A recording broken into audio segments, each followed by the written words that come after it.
Hello, welcome back to MFWoodShop. Today I'm going to build a clamp rack that I'm long overdue for. Want to see how I do it? Stay tuned.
you have magic.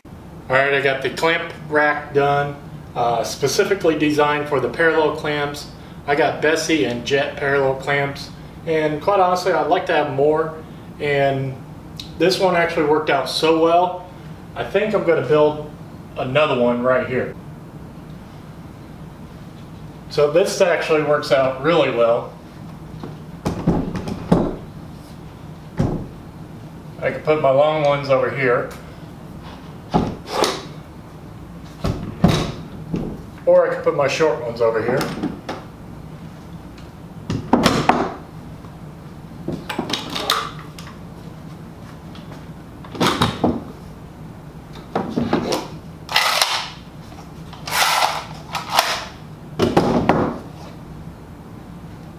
And that works out really good.